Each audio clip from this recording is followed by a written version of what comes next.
Hey guys, RC here. Welcome back. This is an FM18, call it a wrap-up video, if you will.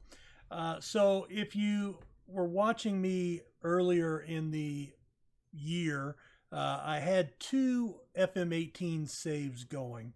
One was my Journeyman, which was my primary save, and that was where we started off and then bounced around.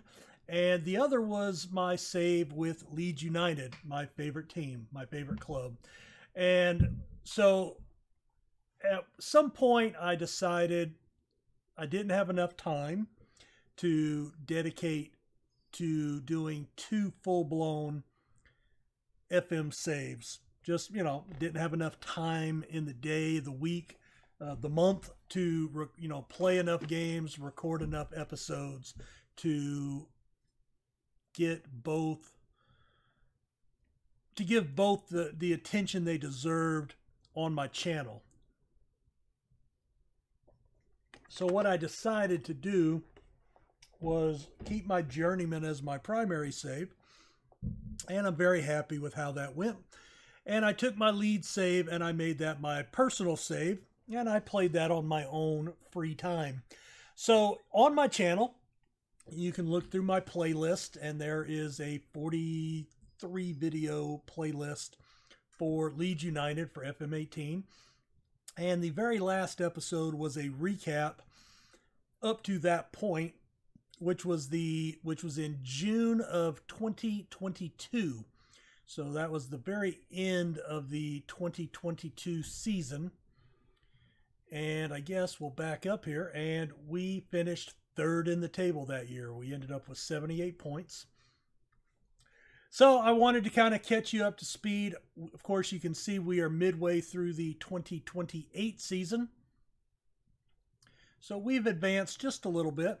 So we finished second in 22-23, 11 points behind Man United, who continued to roll. Has anybody else found it weird that Jose Mourinho seems to never, ever get fired in Football Manager or die, no matter how many years you play? I mean, he never disappears. He's always there. So anyway, we won 26, lost 6, drew 6, had 104 goals, a plus 50 goal differential. A very, very good year. I don't think there's any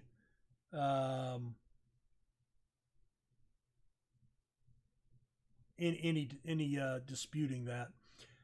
If we go in and look at, let's see. Oh, that's average possession, penalties, form. Oh, here we go. So 57 goals. We led the league in 19 matches. We completed 17% of our crosses.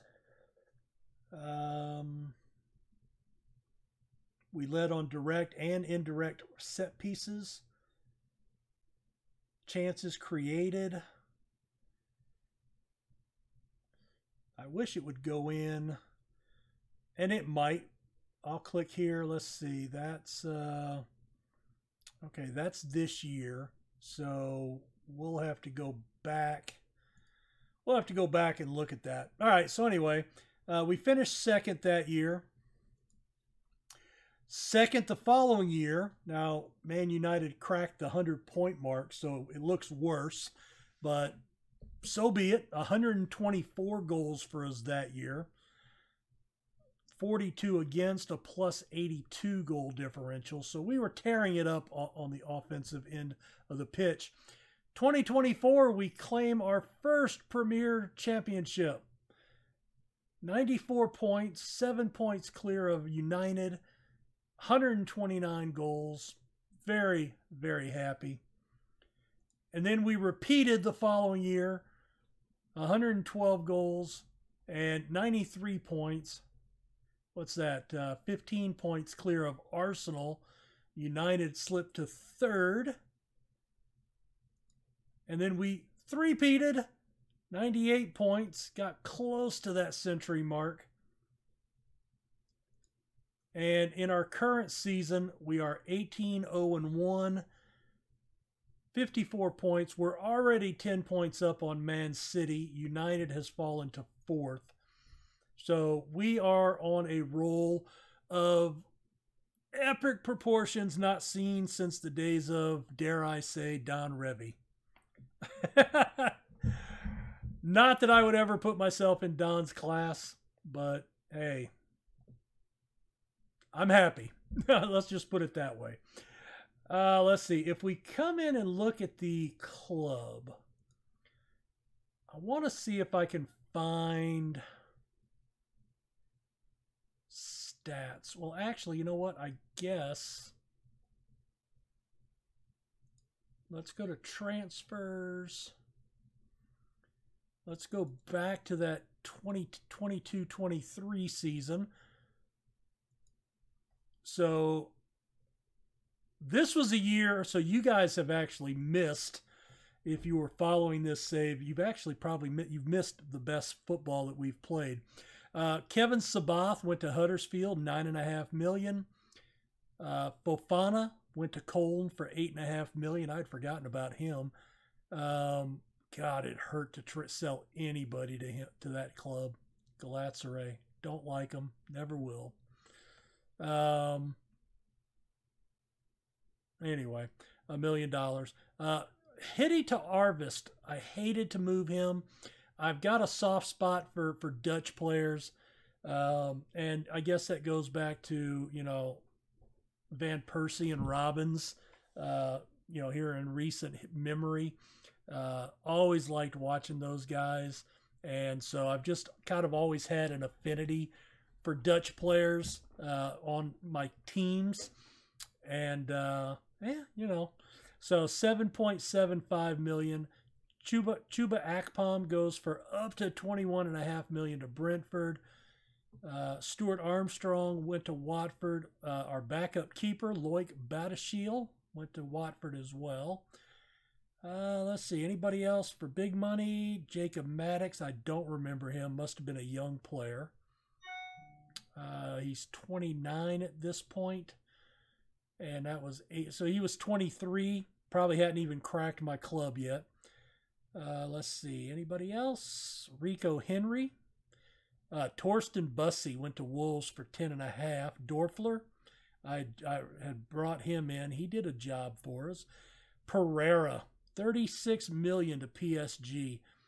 I don't remember, it's been so long, but I think I just got fed up with him always bitching and moaning and PSG not letting up. So I said, go. I'm just tired of dealing with it. Patrick Southam could never crack our starting side. Talisca, $51 million to Spartak Moscow. Luke Shaw, Chelsea for $22 million. And then, after bringing in $196 million, we splashed $137 million back out. The best signing, hands down, I have ever had in Football Manager any year, dating back to FM12 when I first started playing. Amini Gouiri from Olympique Lyons, $57 million. I'll show you him. Best signing I've ever had. What a stud. Anthony Ralston from Celtic, 10.25. Shepelev, 39.5. I believe he was my keeper. No, midfielder. Okay. I did have a Russian keeper too. Ruben Diaz, went and got him from Arsenal, and he's a wonder kid. Let's see. Julian Dima, only $3.4 million, and if memory serves me, he is now 25 and valued at $77 million. Pretty good signing, if I must say so. Nobody else there speaks out to me, but two of my 4 backline defenders, cornerstones for 27 million combined. Top goal scorer in England, possibly in the history of the sport, $57 million. Pretty happy. Shepelev, I moved on to Monaco a year later, 47 million. Sisto for 8 million to Atlanta. To Mensakov, finally got rid of him. He was a holdover from when I started. Let's see. Ralston, we moved him on to West Brom, 11 and a quarter. Pieguazello was a midfielder, 9 million. Romo never really made an impact with us. Nagnon, he was one of our defensive backs, a center back, if I remember correctly. Yep. We must have signed somebody else. And Sasa Dejalar to West Brom. Now, you'll notice on this side, I did bring back Pontus Jansson from Swansea, $2.6 million.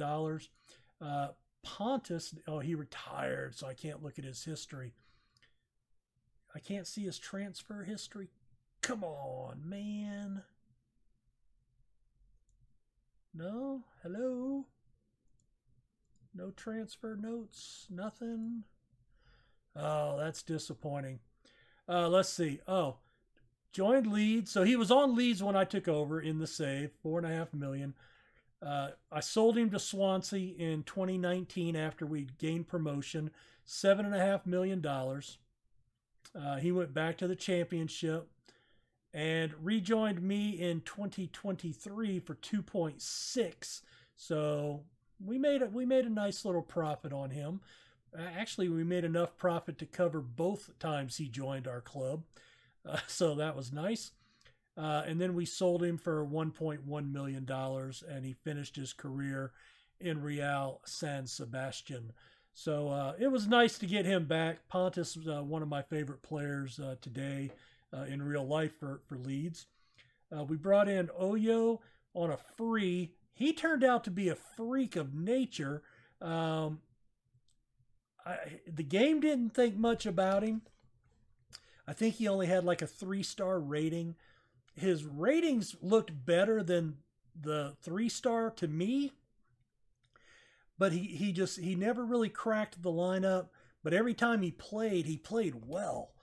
Tin Javaj, brought him in for 88 million. We would end up moving him.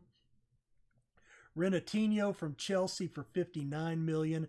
He would become a stalwart in our midfield. Chris Davies, we brought in from Watford for 45 million up top. Then moving on to the next season, we moved Ben Chilwell out. There's Pontus Jansson departing after a year. Tin Javaj, we move on after a year. We took a $10 million loss on him, but he was widging about wanting to leave. Corey Gold didn't last long. We sent him to West Ham. Chris Willock went to West Brom. A lot of loanies. Edson Castro, another midfielder we brought in for pretty cheap. And I think he has, $80 million. He doesn't suck. Claudio Boscolo Marschi, that was the person we brought in for 63 million to replace both Tin Javaj and Pontus Jansson.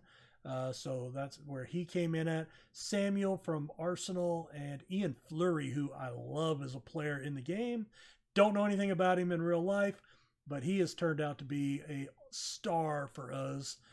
Brought him in for 43 million, and he's valued at 87 at the age of 26. Moving on, Diego Ravelli, backup goalkeeper. Ben Gibson, our longtime captain. We finally at center back.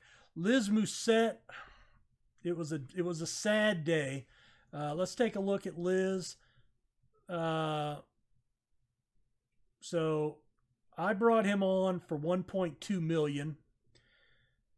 20 goals in 31 matches, 19 and 27, 12 and 27, 20 and 32.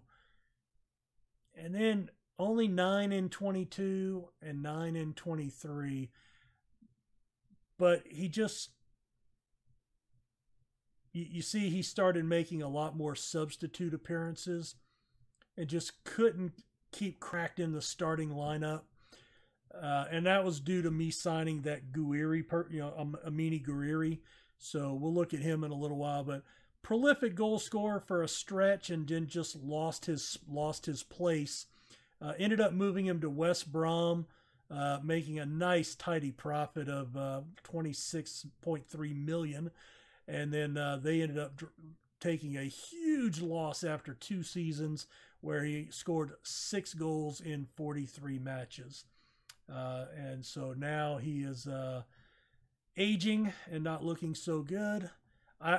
He's only 31. I had looked at bringing him back, but he just wouldn't play. Ronaldo Vieira, hated to lose him. Much like I think they've made a mistake in real life moving him. He's so young right now, not in the game, but in real life, that he just and it's weird because he's 17, I think, in FM18, and it just takes him a little while to mature. But you know, we ended up moving him to West Ham for 30 million. Che Nunnally to Barcelona, star midfielder for us. Just, you know, we just started getting attacked. It was about this time with some of our young stars that some of these clubs came in with some stupid numbers, and I was like, yeah, I really can't say no to all of these, you know. Real Madrid picked up Samuel for 51 million. James Wilson, Liz Mousset's counterpart, he goes to Brighton for 3 million. Again, he had kind of lost his way. I brought him in for a mere 675,000 from Sheffield United. It was kind of good to screw them over on a deal like that because, you know, they're Sheffield United. 20 goals his first year with us. Only 4 the next year, but I think he was injured a lot. Yeah, he only played 16 matches that year. He had a really rough injury history. So, but 12, 17, 18, and then 1 in 3, and I finally moved him back to Derby of all places. He had went there on loan from United years before. We loaned him out there and then ended up selling him to Brighton this year in 2025-26. Let's see. Anybody else jump out there? Not really. Piazzalonga, Sander Berge, Philip Ostling. There's Göteborg. I mentioned them in my last video. William Gubbles. That was a striker coming in from Barcelona for 62 million. Reece Nelson from Bayern for 120 million. I was just throwing money around, man. 120 million. And then Bentancur from Barcelona, 138 million. So we dropped, what's that, $200 million on 2 players from Barca, and then another 120 million on Nelson from Bayern. Yeah, we had some money to spend that year, so that was fun. Liam Winter, loaned him out. Danny Byrne, finally moved him on. Fabrice Cucco just ended up extraneous personnel up top. Chambers, we had brought him on a couple of years ago. Liam Winter was a loan out. We had paid a little bit to Brighton for him. And 102 million for Murad Afkir. To be honest with you, I don't even... Central defender. Okay. And he's 30, still playing with us. So that was kind of a light year. And then there's Ojo. We finally moved him. For a guy that just couldn't break in with us, we ended up getting a pretty good price for him from Swansea. Let's see, Matrushkin, our starting keeper, through all of our 3 Premier League championships, moved him to Derby for $40 million. Boscolo Marchi went to Monaco. He was another one. They just kept coming and coming and coming, and he got so unsettled, and he was like, boss, I want to go. And I said, then get out of here, you know. I'm not going to fight you. And what's weird is, and I think I made a comment in one of my videos in the Journeyman, was I've got these guys that are considered the class of the in the world, basically. And we've won 3 consecutive Premier League titles. And we're rated as the #1 club in the world, passing Manchester United for that. And all these clubs are coming in, AS Monaco and PSG and, whatever. And they're saying, man, you really need to up your game and come play with our club. And, we're much better. And I'm like, dude, we're the #1 club in the world. We've got 3 consecutive league titles in, in England. And we're the #1 club in the world. Whatever. And you just finally get tired of fighting it. Chris Davies, we sent to Wolves, $42 million. And we brought in Oliver Frew to beef up our midfield for $65 million. That was our real big signing. Hamilton, was that my... Okay, that's my keeper. So that's the guy that we had brought in to replace Matrushkin. Paid $15 million for him, and he's valued now at $45.5. Yeah, not bad. 21 caps for the English national team at 25 years old. Not bad. Not bad at all. All right, so let's look at some of the stuff on the squad. So there's Guiri, and you can see we're 19 games in this year. He's come off the bench 10 times. He's 27 years old. He's had some injury history, but he's got 35 goals, 12 assists in 19 games. So I want to kind of look at him. So we brought him on for $57 million, 14 goals his first year, all starts in 29. This is just league matches, but he ended up with 29 goals in 47 matches. 36 in 36 in the league, 47 in 47 overall.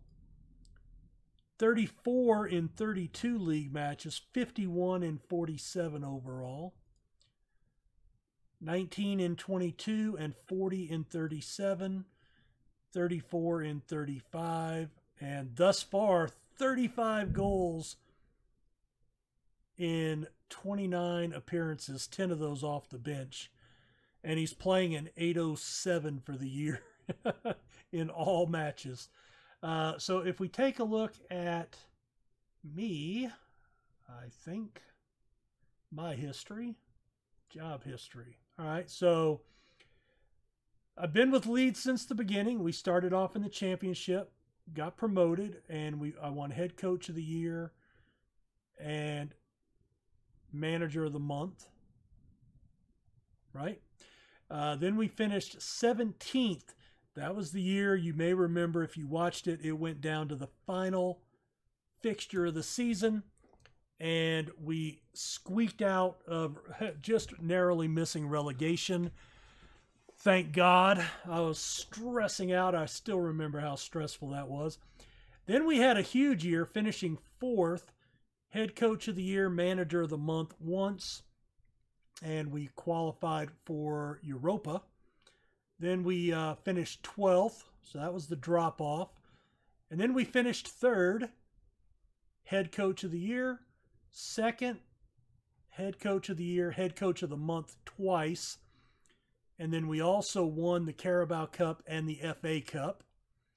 2nd again, head coach of the year, coach of the month twice. FA Cup, we repeated as champions, and in Europa Champions Cup, Champions League, we won that. So that was nice. Then we won our first Premier title, head coach of the year, head coach of the month 3 times, and we had our first, I don't know, what's sextuple? Community Shield, Super Cup, Club World Championship, Premier Division, FA Cup won that again, and Champions Cup won that again. First place, 4 times Coach of the Month, Head Coach of the Year. Repeated as Super Cup, repeated as Club World, repeated as Premier Division, repeated as FA Cup, repeated again as Champions Cup for the 3rd straight year. Won another Premier, and we did the we did the 7 trophies that year. So Community Shield, Super Cup, Club World, Carabao again, Premier, FA Cup, and Champions League for the 4th straight year. And 27-28 thus far, we're in first place. I've already won head coach 4 times, and we've already clinched the Community Shield, the Super Cup, and the Club World Championship. So definitely dominating. Let's take a look at our schedule for this year. So there's the Community Shield against Chelsea,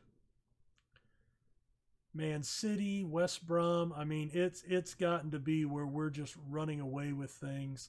9-0 over Stoke. Gorey with 2 goals. Gubbles with a hat trick. Tony Michaels.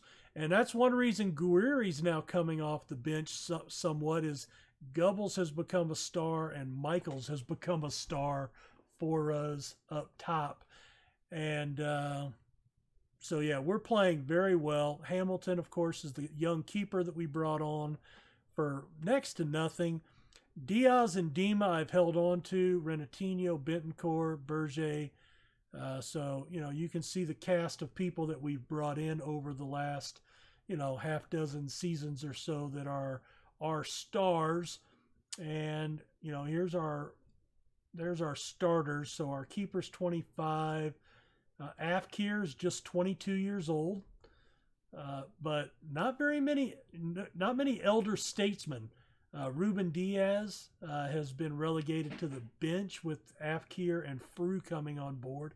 In fact, I signed both of them because I thought Diaz was going to jump ship. And he still might, and I may let him go. Fleury has played really well, 23 starts, 8 goals, 10 assists. So he's not always out of rotation. This was just as of the last game. Renatinho is wanted by Monaco and Barca. Guerrieri is wanted by Barca. He's not going anywhere. I am not going to trade him for anything, but he was getting a lot of attention from Neymar, from PSG. Man, you need to come play with us. I did need a little depth here recently. I went and signed Kieran Tierney, and honestly, I signed him because I said, hey, I recognize the name, which, you know, for me, that's rare enough. So I wanted to, and I figured he would be pretty affordable, which at 30 he was, and he would be some veteran leadership for us, which is kind of what I was looking for.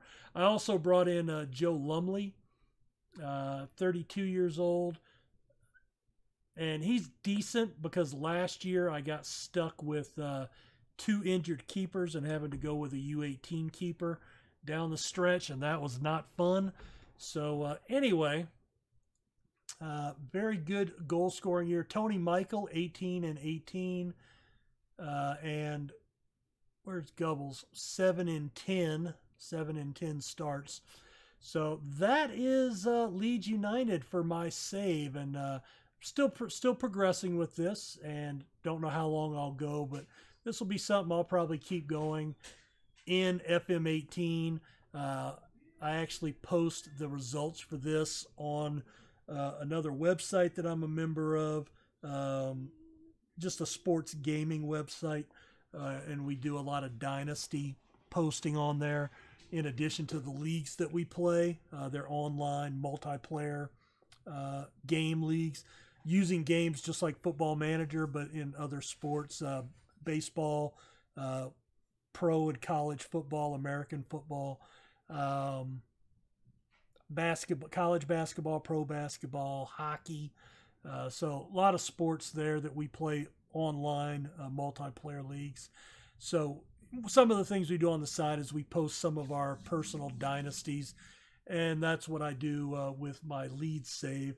So anyway, just wanted to share that because, you know, I assumed, I know what can happen when you assume things, but yeah, I assumed that some of you that had seen the Leeds save earlier in the year might be interested in how that was going, because it had been about six and a half seasons since the last update. And I was just, I figured it would be a good closure for FM18 with the pre-release due to come out maybe in the next 8 days. So farewell to FM18. Thank you to all you guys that joined my channel over the last year since FM18 released and I started doing Football Manager videos on the channel. I have certainly appreciated your coming by the channel and being part of it. And I hope you all come back for FM19 as well. Please take a look for the other FM19 pre-release video. I'm not going to go in and cover, tips and suggestions. There's plenty of people that do that, and I'm not going to do it just to get clicks. I want to play the games and get hits that way. But it's more to kind of broach what are you and I going to do in FM19. So I kind of lay out what I want my primary save to be, but I'm still looking for some input from you on that. And of course, with the pre-release of the game coming sometime in the next 8 days, potentially, that means we'll have a couple of weeks at least before the official release of the game. And so naturally, I probably will do some type of save in there to kind of get my feet wet. And so I go through a couple of interesting news pieces that I got in my email today, actually. So we go through some of that information, which is kind of reviewing a couple of new save ideas. So please go back, check that video out, and give me some feedback. And so we can hit the ground running and I can start planning for that. Also, if you have any knowledge of previous FM releases, 18, 17, what I will be looking for is a mod that will add in all of the English, at least English, lower leagues to the database.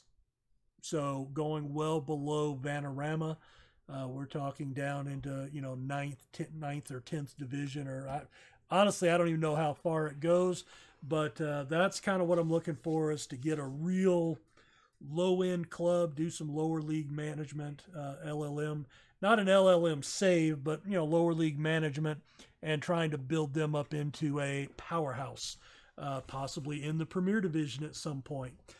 Guys, thanks for checking out the video.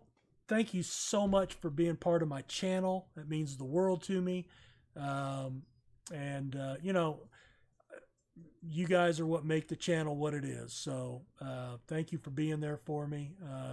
This has been, over the last year, it's been a rough year, with everything that's happened to me with my son and everything else. But, things right now are in a good place, and very happy with that. But, this certainly gave me an outlet to relax and be myself, and I thank you for being there for me during all that. Thanks so much, and we will see you guys in FM19. Take care. Bye.